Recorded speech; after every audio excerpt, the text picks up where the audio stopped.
Mensaje número 2. Creo en Dios. La gran mayoría de las personas asegura casi sin pensar, creo en Dios. Por esta razón, las estadísticas entregan una cifra exageradamente alta para referirse a los creyentes. Inclusive, en el mundo religioso, ese número se reduciría considerablemente si se entendiera exactamente lo que significa creer en Dios. Hoy tenemos una cristiandad que eufóricamente se ha hundido en el pantano de un misticismo emocional enfermizo, que no le permite discernir de una forma racional y menos aún de acuerdo a las Escrituras. Creen en un Dios, pero no es el Dios que nos revela la Biblia. El Dios que muchas iglesias están presentando para atraer multitudes es uno que se encuentra plenamente al servicio de los creyentes. Es más, hay lugares donde se les enseña a exigirle a Dios. Otros, que no sé si llamarlos más sinceros o insolentes, adoctrinan abiertamente que ellos mismos son dioses. Por lo tanto, no es de extrañarnos de ese concepto equivocado que se tiene de Dios. Se acepta a ese Dios contemporáneo cuando su voluntad coincide con la nuestra, es decir, cuando las cosas salen como nosotros queremos, porque para eso somos dioses. Pero el Dios que nos presenta la Biblia es uno donde Él soberanamente hace su voluntad, tanto en el cielo como en la tierra. Muchos aceptan la existencia de un Dios que a lo más haga su voluntad allá lejos en el cielo, pero aquí en la tierra y en su vida personal, las cosas tienen que hacerse conforme a sus propias voluntades. Otros que pretenden ser más humildes, porque no se atreven a considerarse dioses, se han creado un Dios con las características del genio de la lámpara de Aladino, pero el efecto es el mismo. Ellos son los que piden, y el otro es su siervo, que le concede todos sus deseos. Antes de contestar si cree en Dios, es necesario aclarar de cuál Dios estoy hablando. Al Dios que yo me estoy refiriendo es el que nos presenta la Biblia, y a ningún otro que hombres con complejo de diosesillos han creado. Este es un rey soberano que gobierna sin consulta ni necesidad de aprobación de ninguna de sus criaturas. Los que creen en ese Dios son los creyentes que se someten a cada uno de sus designios sin cuestionarlos ni condenarlos.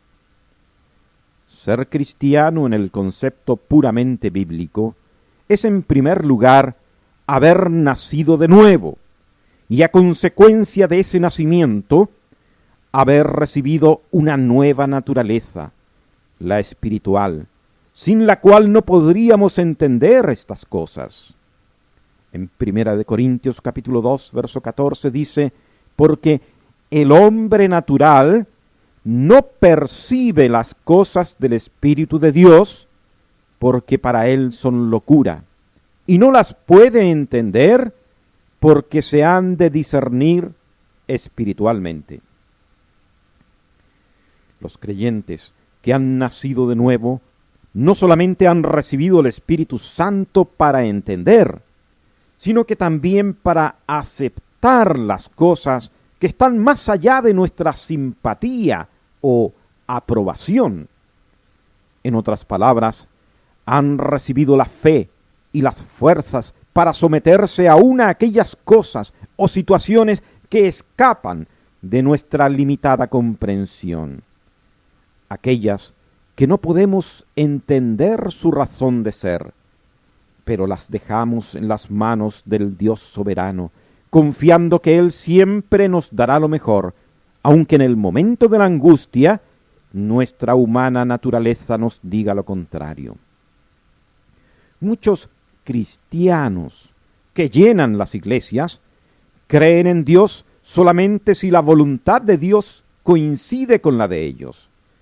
Pero cuando pasamos por un valle de sombra de muerte, las tinieblas invaden nuestra alma y el sonido del trueno nos estremece de terror, es allí donde descubrimos al verdadero Dios de la Biblia.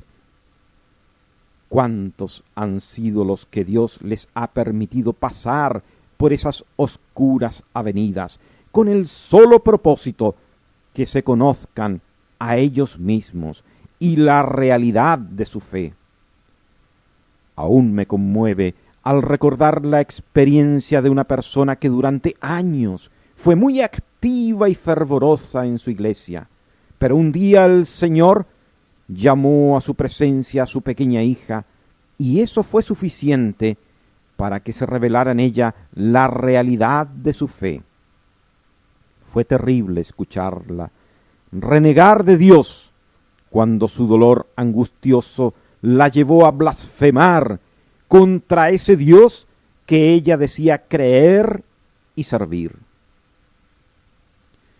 Los mutiladores de los atributos divinos presentan únicamente a un Dios de amor, que está preocupado exclusivamente de nuestro bienestar terrenal. Como a ellos les interesa solamente atraer gente para que la recaudación de sus diezmos y ofrendas sean más sustanciosas, les han creado un Dios a su medida, conforme a sus propios corazones.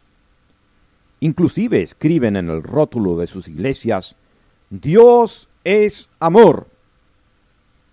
Pero nunca he visto que diga: Dios es santo, o Dios es justo, o Dios es soberano, porque eso no sería atractivo ni beneficioso para sus mezquinos y sórdidos propósitos. Lo único importante que les presentan es su felicidad temporal, y otra muy nebulosa que sería la celestial. Pero el énfasis estará permanentemente concentrado en la felicidad temporal, que ese Dios siempre estará dispuesto a satisfacer y a cooperar con ellos, para que esta vida terrenal esté exenta de dolores, enfermedades y aflicciones. Algo le angustia, exíjale a Dios. Dios no le responde: eso es porque usted no tiene suficiente fe. Esa doctrina del error ha llenado las iglesias de hoy, pero también a muchos les ha llevado a blasfemar contra Dios cuando las esperanzas en el Dios que le han enseñado no logra satisfacer sus expectativas. El Señor Jesucristo, en su perfecta humanidad, nos dejó un vivo ejemplo de lo que significa creer en Dios. Es someterse plenamente a su voluntad.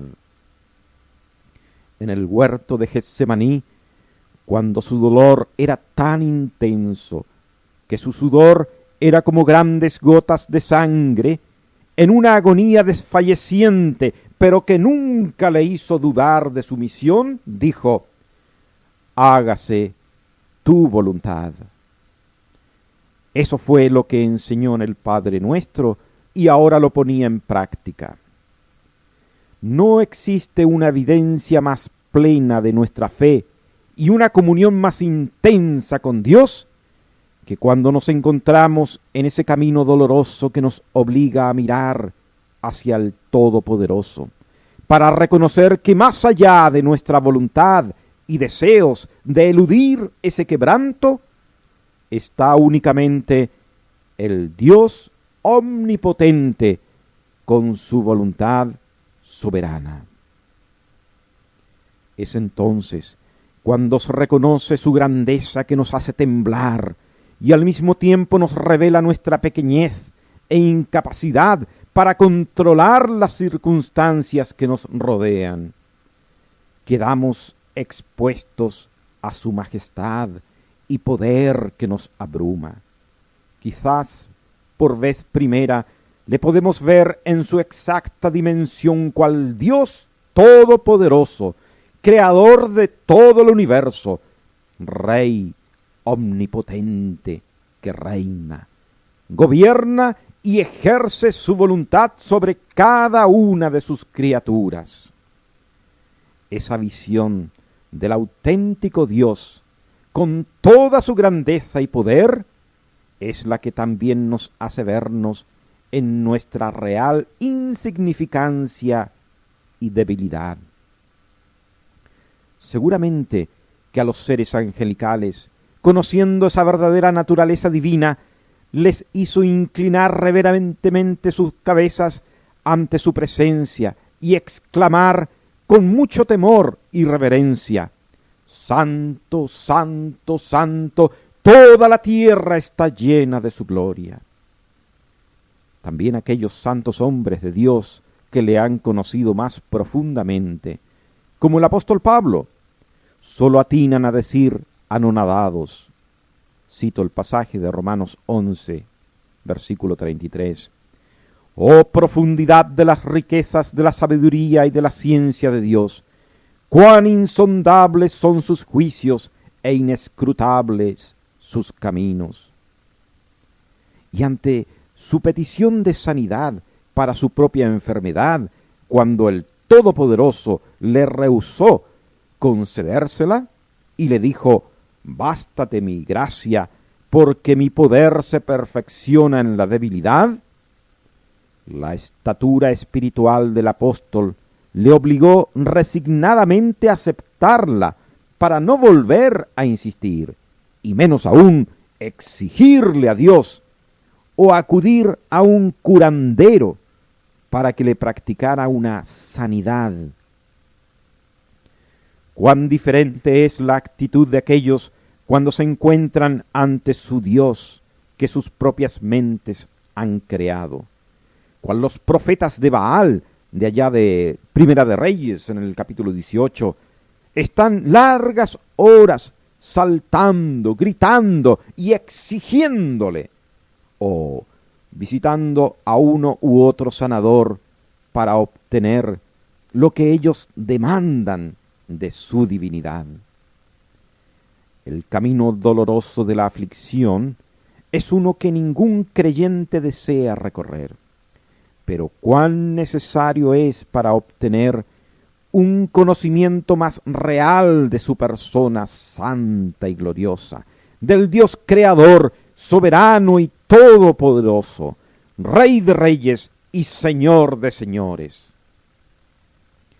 En el día de la adversidad, la enfermedad, la angustia, cuando la oscuridad es más intensa a nuestro alrededor, es que brillará con mayor nitidez y profundidad el reconocimiento absoluto de que estamos en la mano de un ser infinitamente superior a nuestra voluntad y capacidad humana.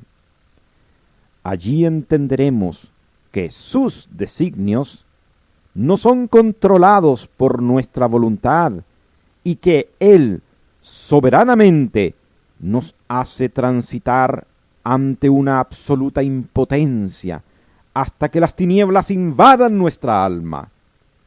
Es entonces cuando temblaremos en su presencia al descubrir al Dios real de la Biblia, y recién conoceremos que Él es el centro del universo y no nosotros. Sus propósitos exceden a nuestra comprensión. Su poder es infinitamente superior a nuestros deseos y a todo lo que el hombre pueda hacer. Este camino doloroso que lleva hasta la presencia del verdadero Dios es el que han recorrido los auténticos creyentes que efectivamente han creído en Él, porque le han conocido como realmente es. Es muy fácil creer en un Dios de amor, especialmente si todas las cosas están sucediendo conforme a nuestra voluntad. Pero muy pocos son los que genuinamente creen en un Dios soberano, santo y justo, que hace su voluntad en los cielos como en la tierra, y menos aún son los que continúan creyendo en medio de la adversidad. Pero eso es precisamente lo que significa creer en Dios conforme a las Sagradas Escrituras. El Señor Jesucristo también estableció esta diferencia al enseñar en Juan capítulo 7, verso 38, el que cree en mí, como dice la Escritura. Allí está la importancia y la tremenda diferencia. Creer como dice la Escritura. También es digno de considerar que muchos que se hacen llamar creyentes en la iglesia, en la vida cotidiana, que es donde realmente importa, como el hogar, el trabajo, el colegio, en el sector donde vive, nadie los calificaría como tales. La hipocresía religiosa funciona solamente en la iglesia, pero afuera, donde nos conocen como realmente somos, ese barniz de santidad nos cubre menos que las hojas de higuera con que pretendieron cubrirse nuestros primeros padres después de su caída. Pero la Biblia nos muestra una gran galería de hombres y mujeres que realmente han creído en Dios. Podemos señalar a Job, quien ante la más aterradora experiencia pudo seguir diciendo, Job capítulo 2, verso 10, que ¿recibiremos de Dios el bien y el mal no lo recibiremos? Otro ejemplo maravilloso lo encontramos en Esther, cuando arriesgando su propia vida intercedió por su pueblo y dijo, en el capítulo 4, verso 16, si perezco, que perezca. También podríamos citar a María, cuando recibe el anuncio del ángel. Estoy pensando en Lucas capítulo 1, verso 38. Sin importarle las implicancias sociales y familiares, aun sabiendo que según la ley sería apedreada, dijo, he aquí la sierva del Señor, hágase conmigo conforme a tu palabra. También no podríamos dejar de mencionar a Pablo en 2 Corintios capítulo 11, versos 23 en adelante, cuando da testimonio de su propia experiencia. Dice, en azotes sin número, en cárceles más, en peligros de muerte muchas veces. De los judíos 5 veces he recibido 40 azotes menos 1. 3 veces he sido azotado con varas. 1 vez apedreado. 3 veces he padecido naufragio. 1 noche y 1 día he estado como náufrago en alta mar. En camino muchas veces en peligros de ríos, peligros de ladrones, peligros de los de mi nación, peligros de los gentiles, peligros en la ciudad, peligros en el desierto, peligros en el mar, peligros entre falsos hermanos, en trabajos y fatiga, en muchos desvelos, en hambre y sed, en muchos ayunos, en frío y en desnudez. Y además de otras cosas, lo que sobre mí se agolpa cada día, la preocupación por todas las iglesias. ¿Quién enferma y yo no enfermo? Con un testimonio como este, los comerciantes de la fe de nuestros días no dudarían en afirmar que esas cosas no pueden sucederle a un hijo del rey.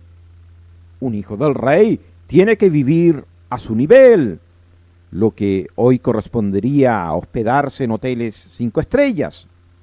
Y si usted enferma y no sana, se debe a su falta de fe. Dicen, ¿no saben que Cristo llevó todas nuestras enfermedades? Sin embargo, el gran apóstol Pablo dice humildemente, ¿quién enferma y yo no enfermo? Posteriormente, cuando ha madurado y crecido aún más en el Señor, comprende mejor los planes de Dios y dice a los Gálatas en su epístola en el capítulo 4, verso 13, a causa de una enfermedad del cuerpo, os anuncié el Evangelio. Pese a todas sus tribulaciones y enfermedades, su fe se mantuvo incólume, porque él era una persona que realmente creía en Dios, que controla todas las cosas. Así que, aún desde el calabozo de más adentro, pudo seguir cantando himnos al Señor y con su testimonio traer a los pies del Señor inclusive a su carcelero. Es muy fácil decir creer en Dios cuando todas las cosas van bien, pero la fe verdadera se reconoce en medio de la tribulación. Seguramente que también puede ser otra de las razones por la cual Dios concede a algunos pasar por esos caminos dolorosos de la adversidad, para que no continúen engañados y tengan que abrir sus ojos en el infierno cuando sea demasiado tarde. A otros, que siendo creyentes de verdad, les deja caminar por sendas tortuosas para templar su fe. Primera de Pedro, capítulo 1, verso 7 dice, para que sometida a prueba vuestra fe, mucho más preciosa que el oro, el cual, aunque perecedero, se prueba con fuego, sea hallada en alabanza, gloria y honra, cuando sea manifestado Jesucristo. En el horno de la prueba es donde Dios separa en nosotros el oro de la escoria. Creo que el Señor purifica con mayor intensidad a los creyentes que Él ha destinado para trabajos más especiales, porque la historia nos muestra que todos los hombres de Dios, mientras más fieles y usados por Él han sido, mayores pruebas han tenido que sobrellevar. En el quebranto es cuando los creyentes exhalan su mejor fragancia, la del Espíritu Santo que mora en ellos. Hoy en día, una inmensa mayoría dice creer en Dios. Inclusive muchos asisten regularmente a una iglesia a deleitarse con el evangelio de ofertas, las señales y experiencias, los coros y la música. Pero basta con que Dios los toque levemente para hacerlos temblar y reconocer que no creen en el Dios de la Biblia. Tampoco es suficiente creer en la existencia de Dios, porque eso hasta los demonios lo hacen. Dice Santiago, capítulo 2, verso 19, que ellos creen y además tiemblan. Antes de responder apresuradamente, medite con reverencia y seriedad para contestar a esta pregunta que tiene repercusiones para toda una eternidad. ¿Cree usted en Dios como dicen las Escrituras?